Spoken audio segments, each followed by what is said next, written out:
Stokes flashes it away through the covers for 4, and England have won the match.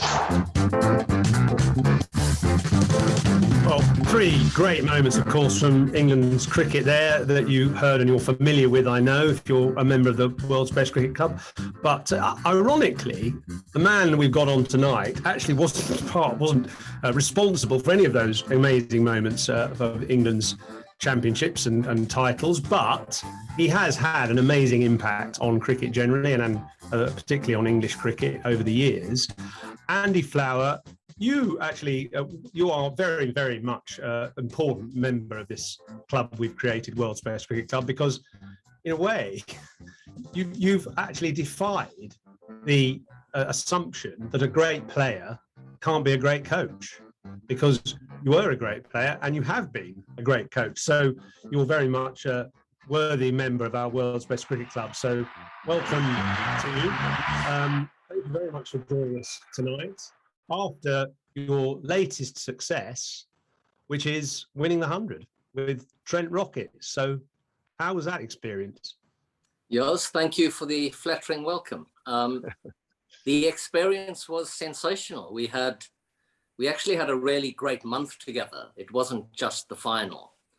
I've said it to a few people since that game that we had a really easy bunch of guys to work with. For whatever reason, things gelled very easily. And that doesn't necessarily guarantee any success at all. But it makes the month together very pleasant indeed. So I had a really calm captain, had a great support staff, and the players were just sensational. So the month together was just, we wanted to make it memorable. We talked about it at the start of our campaign, actually. And it turned out that way.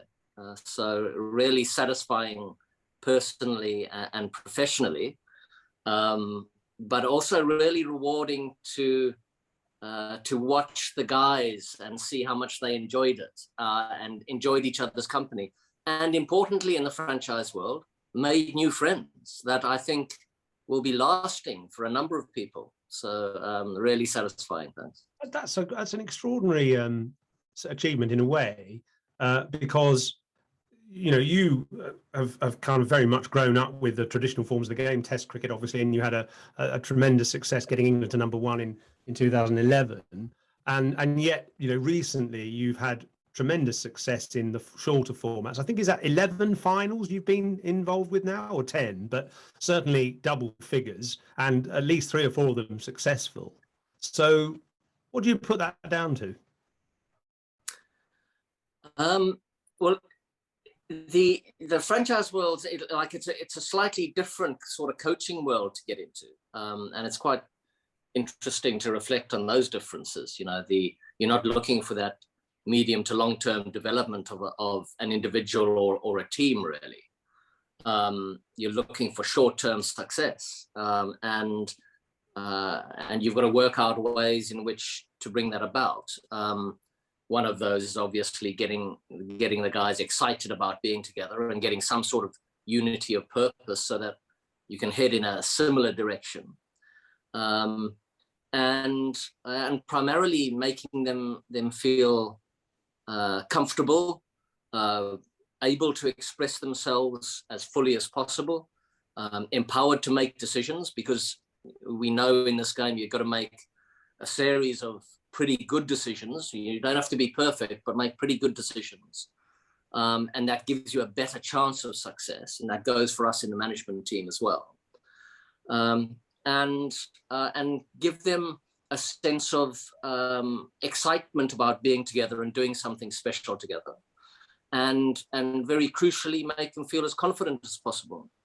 So that's how do you actually do that? I mean, it sounds a great theory, and I'm sure you're very good at it. But how do you actually, how do you make Luke Gregory feel confident about? Maybe you don't have to in his case, but can you give us an example? You don't have to name them. Can you give us an example of someone who you felt you have lifted their confidence and how you did that? Well, usually I would say real confidence is actually born from a person being self-aware enough to notice himself getting better at something.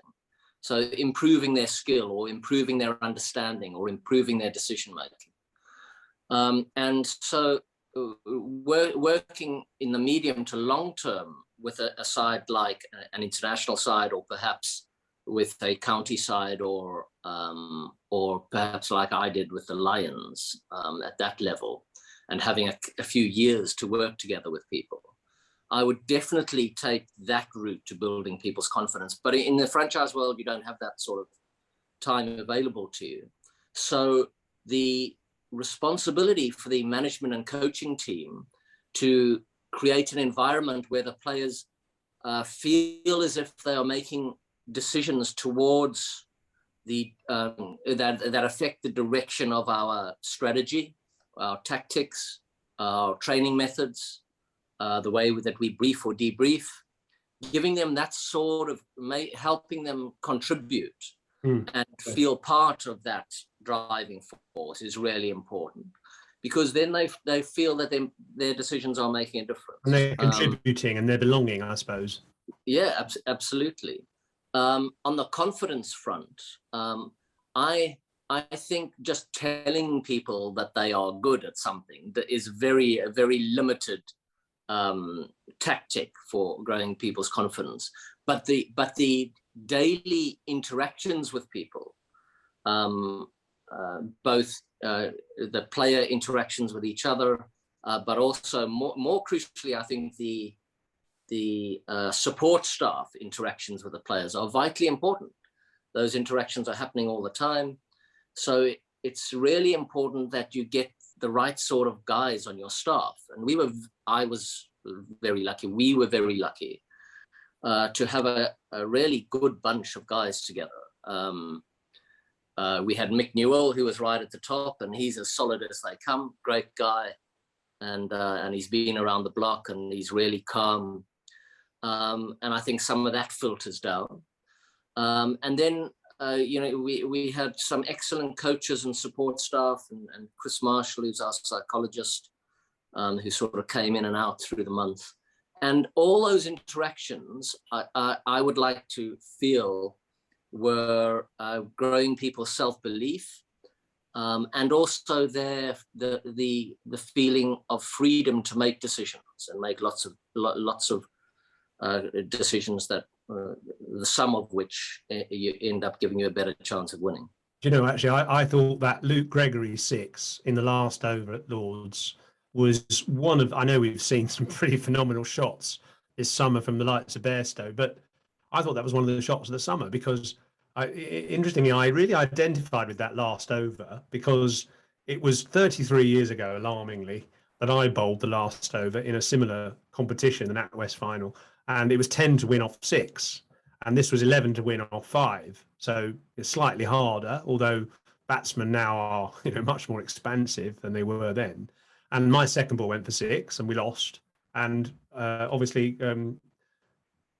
what's his name? Gleeson. Yes, sorry. And Richard Gleeson's first ball went for 6. But if I'd been Gleeson, I would have been pretty happy with that ball. It was pretty much a Yorker.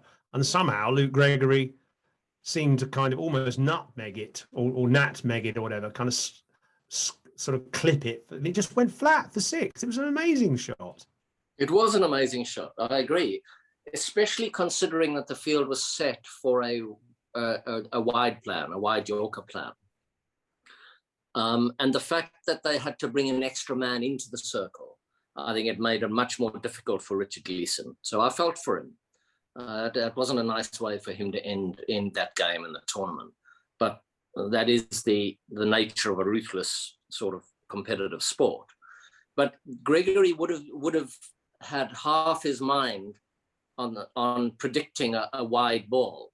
So to hold his balance and then be able to time the ball as well as that was an amazing piece of skill and mental skill, holding his nerve and not predicting too far ahead that the ball was going to be on the wide line.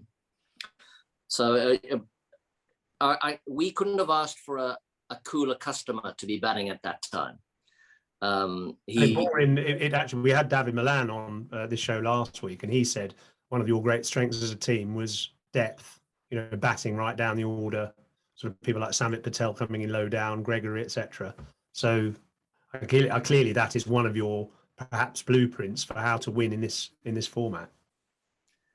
Ideally, you do want all-rounders. There's no doubt about the fact that helps, and I think it helps the top order free up a little as well. They're not looking at number 8 and thinking he can't hold a bat. We had Luke Wood coming in at number 10, and he can hold a bat. He's useful. I think he's got a couple of first-class hundreds actually. So that really does free up the top order, and it also allows you in the middle order to tailor who goes in next according to what type of bowlers, overs or left, or left hand, right hand combinations, etc. So it's advantageous. You can't always get that sort of depth in your order, though. It depends how the drafts pan out. So we were lucky this year. Are you quite excited by T20? You know, as I said at the start, you're a test match traditionalist, really, and obviously found a great amount of success, although you were a fairly innovative cricketer as well in the shorter formats. But have you found a level of excitement? Because, I mean, your planning of, say, the what we called it, didn't we call it the andocracy, when you and Straussy together took England to number 1, and that was a long sort of summer plan or 2-year plan, really. Whereas this is more, as you say, kind of bringing a group together. But are you quite excited by the opportunities and in a way the format itself and what it offers? Yeah, very much so. Prior to me leaving the ECB and getting involved in franchise work, which was about 3 years ago, I hadn't paid that much attention to the IPL or the Big Bash.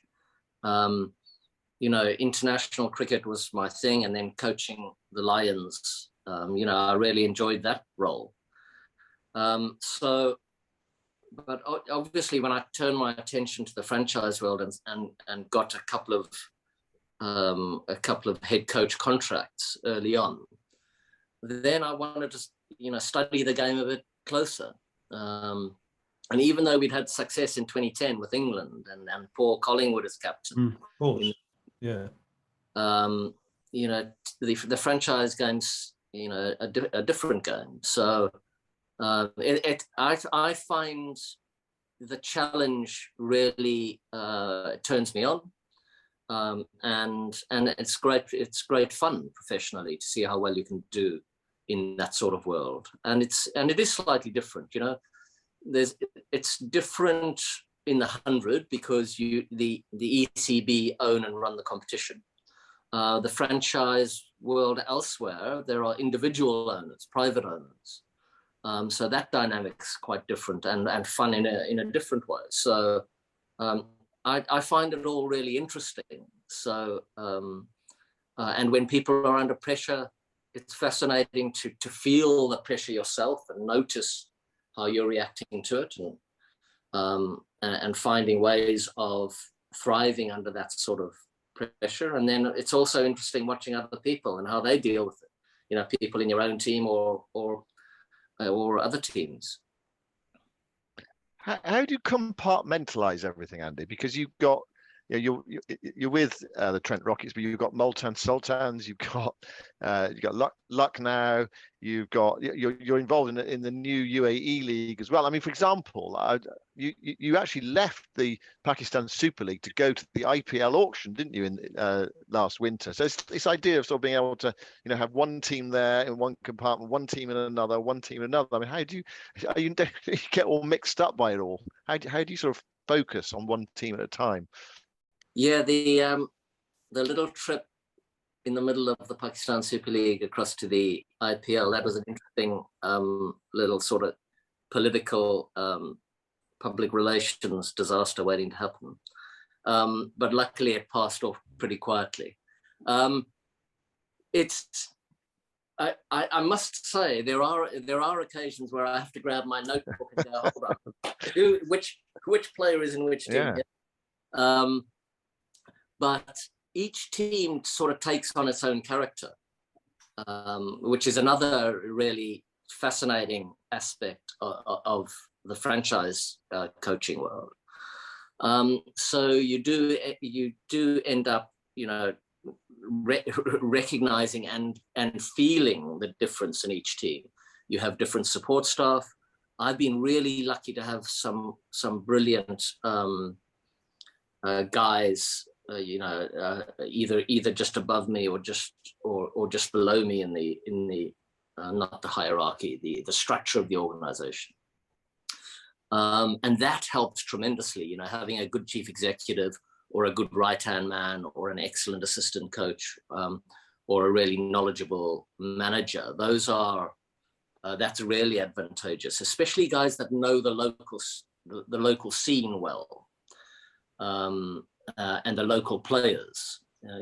So the initial recruitment by the owners is really important, and then our recruitment in the draft is absolutely crucial to our chance of doing well. How early on in a tournament do you think I'm onto a good thing? Or do you think sometimes early on things are not going to work out in that particular tournament? Can you get a sense of it quite early on? It's hard not to try and sense things like that, but when I was coaching England, I remember saying to a few of our support staff, I am going to stop trying to predict what sort of day we're going to have. Because I used to rock up at the nets or in the huddle before we trained and or watch the guys warm up and think, wow, we're in great nick. I can sense how positively everyone's feeling. And you'd have a nightmare bloody day. And it can work out quite easily the opposite to that as well, where you have no confidence in the way that you've prepared over the last few days and have a feeling of dread, and you have a wonderful result in the game. So I try to not be a soothsayer in that regard. And but also in saying that, there's an element of trusting your instincts as well. And getting a feel, and after so many years in the game, I would hope that I've got a reasonable feel for certain things. How early might you predict? I don't think I can, to be honest, how well one might do. In the lead up to this tournament, this 100, I was quite concerned, actually. It was a really messy draft that we had. It was a very messy draft preparation that we had, which was really frustrating. Myself and my assistant coaches and the captain, Lewis Gregory, we struggled to get clarity on who we wanted and get clarity on our draft strategy plan. But look at how it worked out. So it's another confirmation for me not to try and be a fortune teller. You mentioned England there, and you had a great time with England. Do you keep an eye on England's fortunes? You've been watching them this summer and in Test cricket mainly? Yeah, absolutely. Yeah, I mean, I was so proud to do that job, and so I felt so fortunate to have been given the opportunity to work with one of the premier Test nations in the world, and to be involved in things like World Cups and 4 Ashes series. I mean, for a Zimbabwean, that was just a sensational opportunity, and I felt very lucky. So yes, it's very close to my heart how England do, and so I watch really closely. This summer, I've loved watching the Test cricket that they've played. I've been amazed by the boldness with which they've played. And the courage that they've shown to play that way. I think Brendan McCullum has done a great job in that regard, and I think it's genuinely exciting and revolutionary. So long may that continue. In a way, you must be pleased with the way Ben Stokes has turned out, because you had your own tangles with him, didn't you, early on when you were in charge of the Lions, and he was a young player and perhaps needed a bit of discipline. So actually, you must be pleased to see how he's emerged, really. Yeah, well, one of my first meetings with him was I went to watch the Lions play in, I think it was Hobart, and he'd been a naughty boy. So I was England head coach, and I just went to watch. And Dave Parsons was in charge of the England Academy at the time. And Stokes, he had been naughty or something or other, and had a disciplinary meeting. And Dave Parsons asked me to take part in the disciplinary meeting for some reason. I agreed. I don't know why I did. That was his job to do. But anyway, we did. He was disciplined. I can't remember exactly what it was. He wasn't happy with the outcome, but I could see how much fire was in his belly. And then when we brought him into the one-day side, I was tremendously impressed with him. I remember Paul Collingwood telling me how good he thought he was going to be. And then, doing range hitting and that sort of stuff. I remember at the Oval once doing that in the nets with him, and he looked something special. Not only his physical ability, but his competitiveness.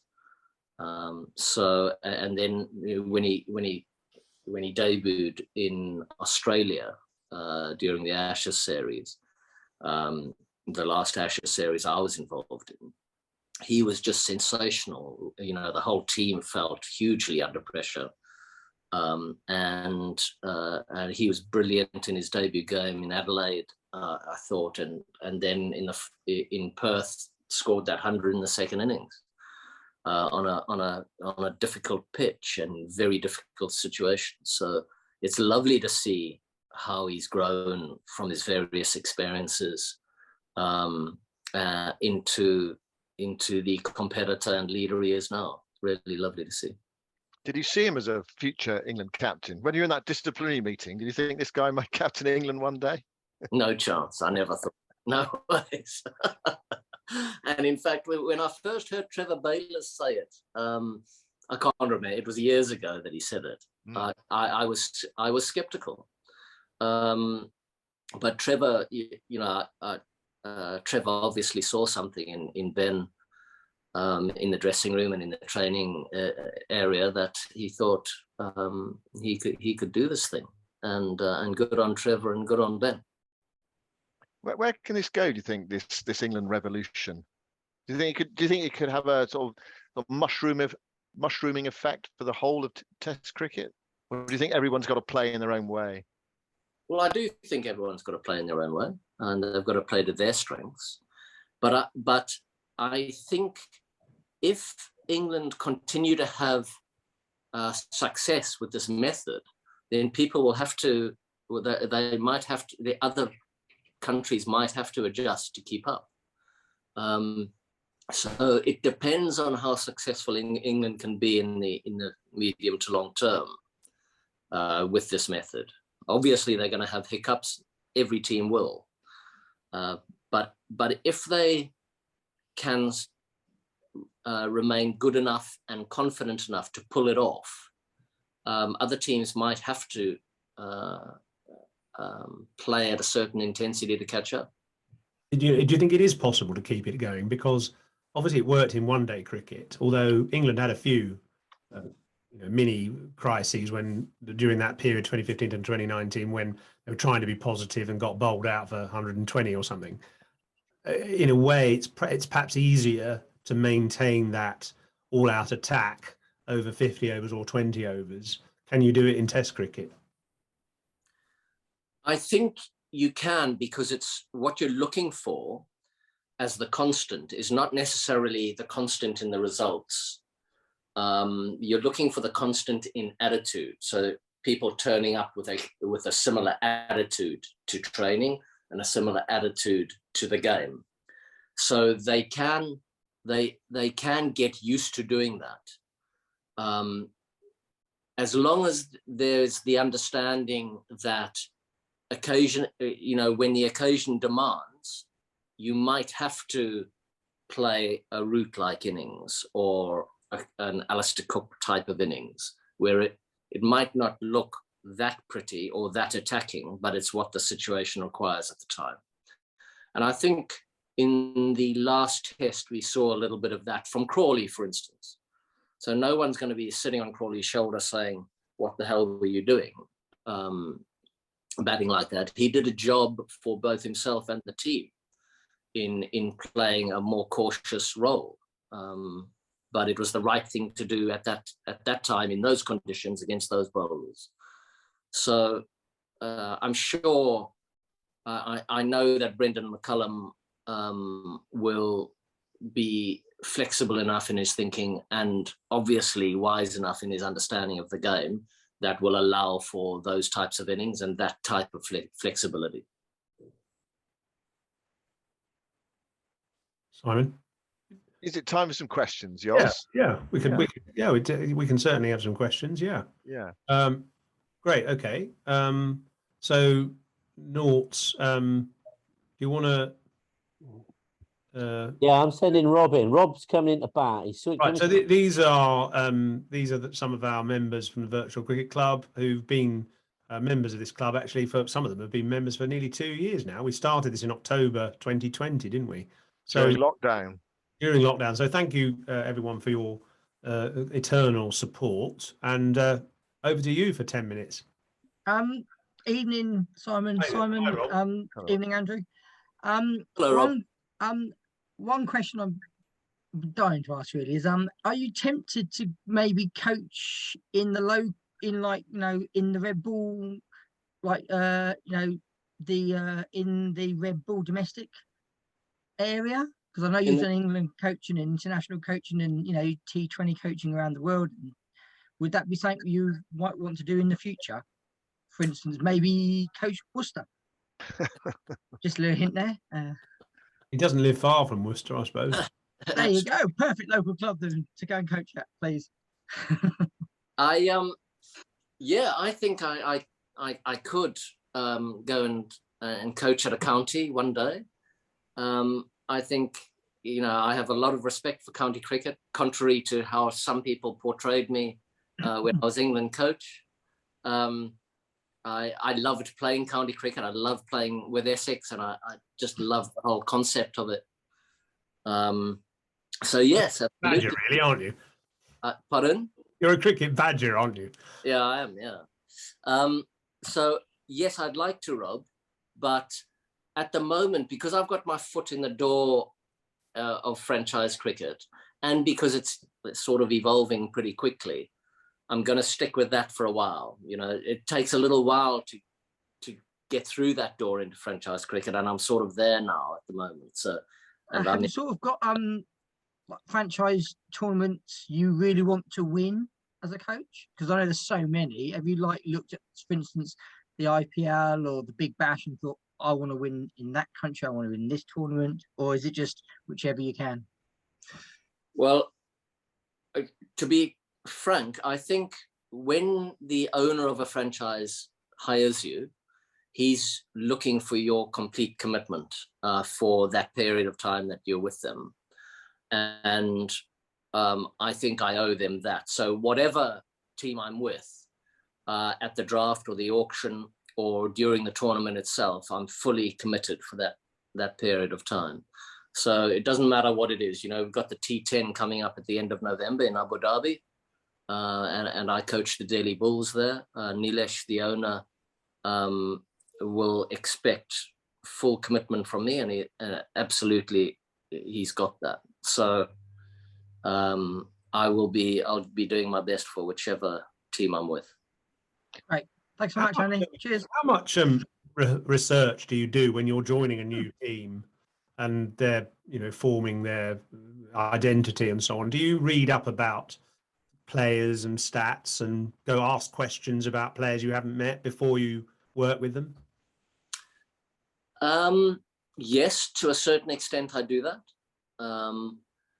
I also will make an effort to speak with them before the tournament, before we actually get together.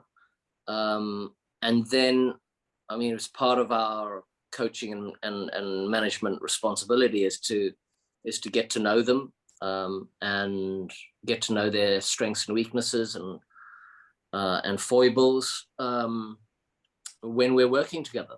And have you got a method for doing that? I mean, you famously had that camp in Germany, didn't you, before going to Australia? And I remember Andrew Strauss talking about this sort of horrendous experience of having to carry a brick in each hand for about 4 hours through the German forest, which sounded pretty horrendous, but it seemed to create a good atmosphere amongst the players in the end, and a good bond. Have you got sort of systems that you use or techniques that you use to get players working together and harnessing them? Well, we were lucky that Jimmy Anderson's rib bonded actually after he broke it doing the boxing in that just before the Ashes. That was an extreme form of shared experience for the England boys, but I thought they really needed it at that time. And what they wanted and what they needed were very different things, I think. That was your Zimbabwean nature coming out there, wasn't it? The sort of almost sort of primitive, slightly in terms of sort of living rurally for a bit, kind of thing. Yeah, totally. I think one of the things a team really needs is mutual respect, and I think some of that is gained through either shared hardship or just shared experience. And we had both of those things on that trip in spades. I remember Phil Neal, he was in his early 50s then, I think. And we put the management group through the same physical experience that the players had. And I think he hated my guts for months afterwards for putting through that. And in fact, I found it very, very tough. It was a really tough experience, but ultimately rewarding. Do I have a method with it in more normal circumstances? Yes, it's about communicating and listening. I've tried to consciously become a better listener as I've grown in experience as a coach. So ask better questions and actually consciously, purposefully listen more closely with eyes and ears and your senses generally, so that you're better able to have an influence, if you can, a positive influence on people. And of course, I make as many mistakes as the next person does, but I'm trying to develop and evolve. And these very varied experiences around the world are brilliant for testing myself like that. Right, shall I bring someone else in? Yeah, Will. I'm going to bring Will, aka Friend of the Stars, from his photographic antics last week. Evening, Simon. Simon Mann, I was very surprised that you weren't there at the 100 Club on Thursday night. Bit noisy for me, Will. But a little bit noisy. Yeah. Well, there we go. Evening, Andy. How you doing? Hello, Will. I'm good, thank you. Good. I've got two questions here. Something that the Simons haven't mentioned, or actually they have just done 30 seconds ago, was the 2010 11 Ashes. What was your favourite Test match, if you can remember, during that time, and what do you think made what made your side of that series so special? And a second question, if I may, you being a coach with the Trent Rockets at the 100, where do you see the state of the English game kind of currently going forward? Will, my favourite Test on that tour, well, it definitely wasn't the first Test, even though our batting there was just sensational. Obviously, Cook, Strauss and Trott all getting big hundreds, and we were 500 for one or something crazy. Yeah, something mental like that. But I had skin cancer diagnosed, and I had to have this thing cut out of my just below my eye. Which was an experience, given that I stupidly opted for a local anesthetic as opposed to a general one. And it didn't work that well. And so that was an interesting experience. And I missed 2 days of the Test, maybe, just recovering in my hotel room. But we fought back brilliantly in that Test, especially after losing Strauss in the first over. Yes. And then that Adelaide Test, when I think did Trott take the first wicket? It was Yeah, a run. yeah. The Aussies were like 0 for 2 or something, I think. 2 for 3. They Yeah, were 2 for 3. Yeah. Swan with a catch to take Ponting at first or second slip, and then Trott with that bullet run out from square leg, I think. That's right. And Swan, I think, bowled Ponting through the gate in the second innings. So there was some brilliant cricket played there. But I think the test I most enjoyed there was the 4th test in Melbourne. Because we'd been so soundly beaten in Perth, and the thought they were coming back into the series. And we had this really interesting scenario at the toss in the 4th test when Strauss was sort of edging towards batting first. And, part of the reason we had contracted David Saker was because of his knowledge of Australian conditions. Oh, right. Okay. Saker and I were both very clear that we should field first. And I was mortified that Strauss was thinking of batting. And he wouldn't listen to me. So I tasked Saker with going to persuade him, which he did. And we bowled them out for 98, I think it was. There you go. Yeah, fantastic. And then we were so far ahead by the end of the first day, we knew we were going to win that test. And I think that was my favourite test because it meant we were retaining the Ashes. Yeah. And it was around Christmas time, and we had our families there, and there was just all sorts of. Did you do the sprinkler? Yeah, you must have done. Do I look like someone who would do the sprinkler? Well, everybody did the sprinkler. You must have done. Everybody, even Phil Neal did the sprinkler. And Angus did the sprinkler as well. I seem to remember on TMS. That was quite funny. Basically, you did. You did. Not going to give us a bit of it now, Andy? Come on. I don't dance. I don't sing, and I don't. And what about the state of the game? Just very quickly. Obviously, you being a coach of the Trent Rockets. Obviously, well done on the 100, by the way. Just wanted to hear your thoughts on the game of where the state of the game is. Just explain to me what you mean by the state of the game. So obviously with the 100, so obviously ECB put a lot of money into the 100, lot of money into Test match cricket. Possibly 50-60% of it on T20s. How long do you think the 100 is going to last for? Is the 100? Do you think the 100 is going to stay, or do you think that the one day cup's going to fall down, or just Well, I think this city-based, it's a sort of franchise tournament. Yes. Yeah. Would have been perfectly successful if it had been T20 cricket. Yes. But I think the marketing people at the ECB thought that we should offer the public something slightly different. I think they were also a little scared of riling the counties with a rival T20 competition. So they wanted to offer, again, something different. And I applaud their bravery in doing so, actually. But I think it would have been perfectly successful as a T20 tournament, a city-based T20 tournament. Higher quality, obviously, because you're getting in more overseas players and you're concentrating the English talent into 8 teams. Yeah. But I have loved the atmosphere within the stadiums during the 100 for the last 2 years. It's a wonderful atmosphere. The number of families, the number of women, and the number of children, both girls and boys, has made it feel different. I don't think I'm just imagining that. I'm assuming the ECB can back that up with stats. But they have done. I mean, they've already said that something like 45% of the crowds have gone up. Cricket before. Yeah, the crowds have gone up quite a lot. I saw from the report. Does it feel like?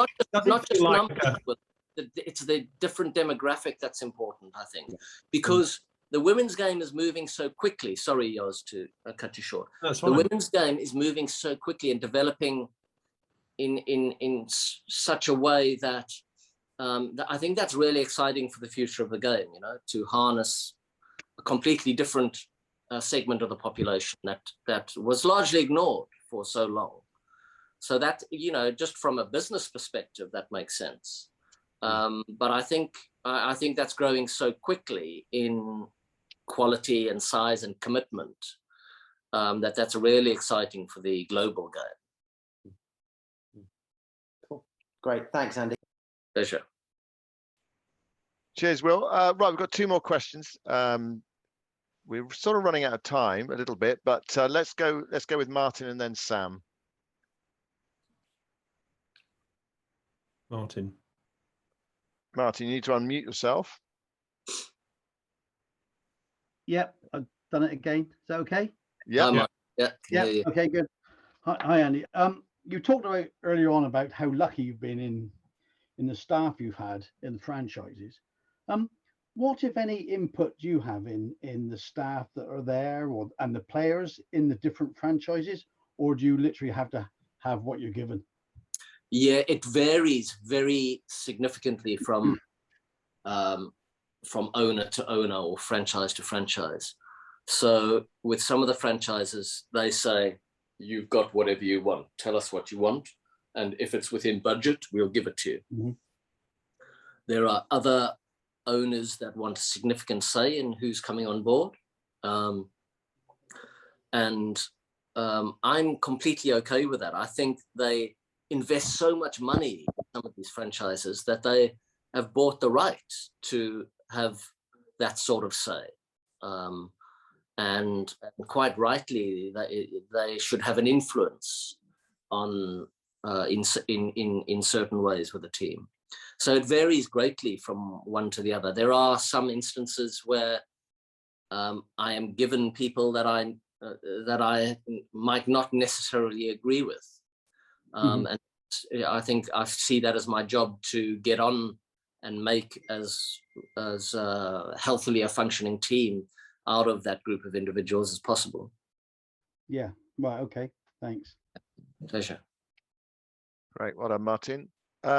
Sam, final question this evening. And you need to unmute yourself as well, Sam.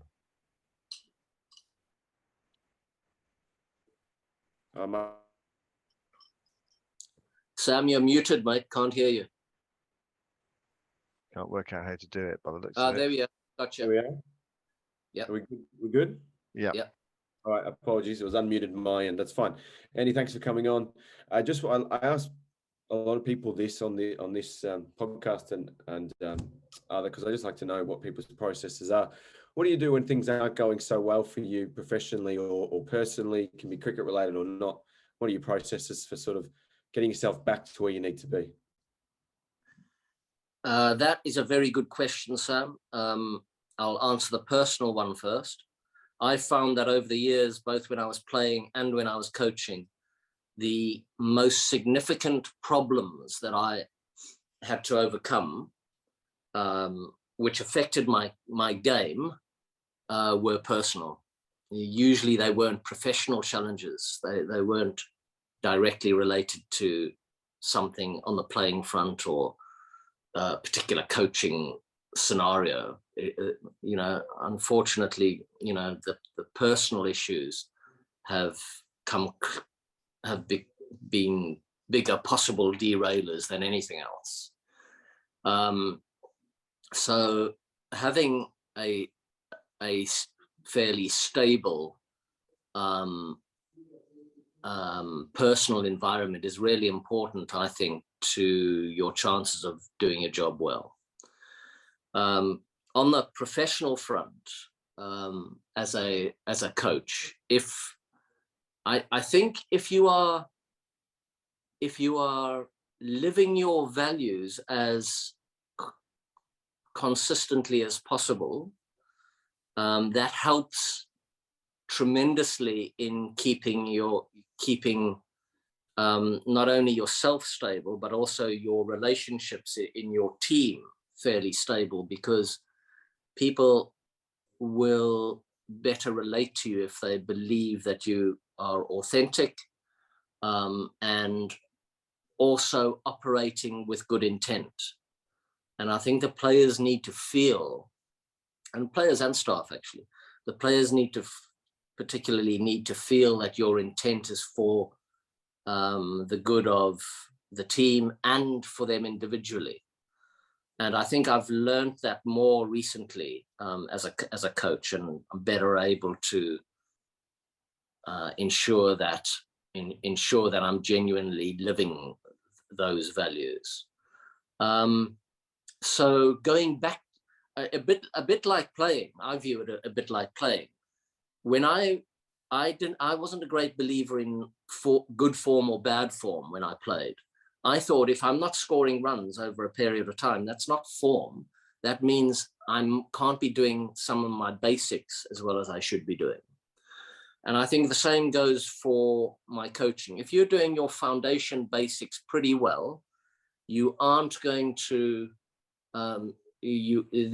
there's not going to be many disasters.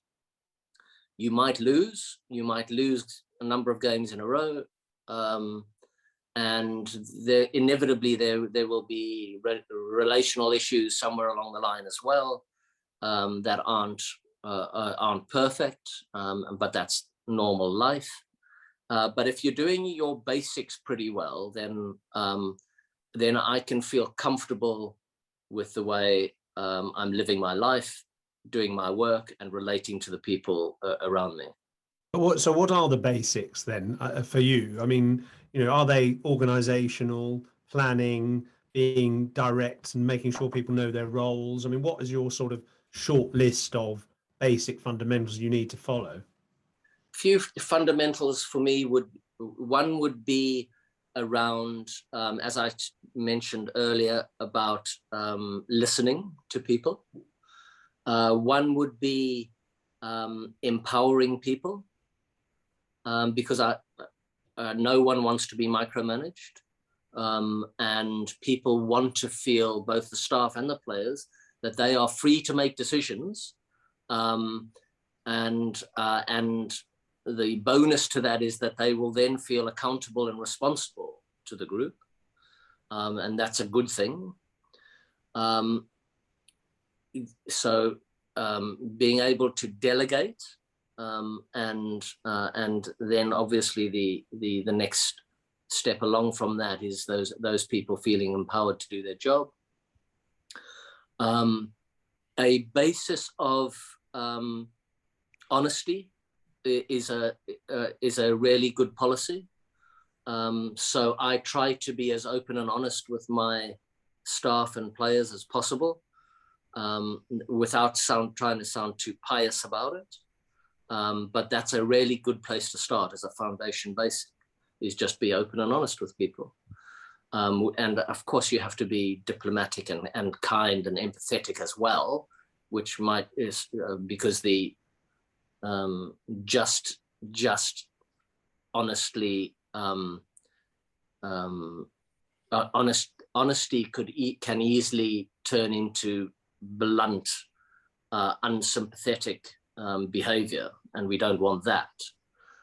So getting that balance right. So some of those foundation basics for me, I think, stand you in good stead as a leader. Great. Okay. Well, Simon, have you got any final thoughts or anything? I got one more question actually. No, it's fine. You asking, because Okay. we've used up 3/4 of an hour around this time now. Thank you, Andy. Yeah. One more question I have is just, I love your story that you told, well, me and probably many other people a while ago, about when you were in Zimbabwe as a young man, following a bird in the sky as far as it could go into the distance to enhance your focus stroke eyesight. And that was one of your little sort of philosophies about how to improve yourself as a cricketer. Is there anything like that you have now that you pass on to your players that you're coaching, a little kind of nugget that either you draw from your playing days or from some other experience that helps them to improve or perform? Well, one of the catalysts for me thinking like that was when I toured the West Indies, and I got to know who's the West Indies president at the moment. Wes Hall, is it? No, it's not. No idea. Can't remember. Or chairman. I can't. Chairman of the West Indies Cricket Board. Yeah. Let me just check. We're looking. But in the meantime, while Simon's looking that up, we were talking about Gary Sobers and how he trained. And and the West Indian psychologist at that time was a guy called Rudy Webster. And Rudy Webster had talked about how Gary Sobers had, he consciously trained his eyesight in the nets, if you like. So he would net and purposely try to watch the detail on the ball, for instance, as it was leaving the bowler's fingers and getting closer to him. And I thought if that was good enough for Gary Sobers, then that would definitely be a good enough training principle for me as well. And I thought it made perfect sense. You know, if you can train your eyes better than the next guy, you got the edge on him. And so I did some silly things like I tried to watch swallows and not move my head so much, but focus on them and just follow them with my eyes. And I also used to use self-hypnosis. And part of my self-hypnosis, I know this sounds really silly, but part of my self-hypnosis was around trying to slow the ball down in its flight. At least my perception of it would be it was traveling slower, and therefore I would have more time to face the ball. Now, whether these things made any difference at all in reality is debatable. But the difference they made for me was I thought other people aren't doing this. So I've got the edge on other batsmen and perhaps on the bowlers. And it made me feel more confident. And confidence and self-belief is absolutely crucial to your chances of doing well in this competitive environment. And it made me feel more confident. So I did those things. I don't tell our young batsmen to stare at birds in the sky, but I do tell them the Gary Sobers story if I feel that they aren't watching the ball like they should be. And don't they go, who? I was actually speaking to a young Indian batsman at the IPL in the nets, and I said, when I was playing.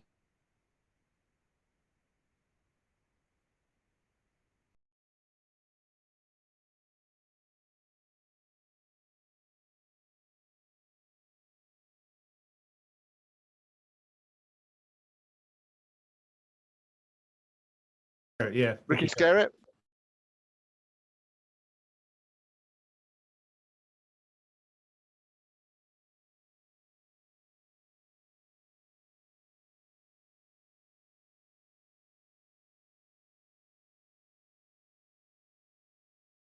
This kind of system, you're trying to find, if you want to be great, find something that really works for you and stick to it. Without a doubt. I think everyone has to find their own way and their own thoughts that stimulate certain feelings in them. And they've got a better chance of finding those feelings of real, genuine self-belief if they are curious about how they operate. If you aren't curious about how you operate and your processes, then you've got to be luckier. And I don't think that's playing the percentages that well. I think curiosity about your self-development is a lovely way to live, actually, because it's stimulating, it's more interesting, you have better conversations with people, you read, or these days, maybe if you don't read, you watch stuff or listen to stuff. And as human beings, we are stimulated by the feeling of progress.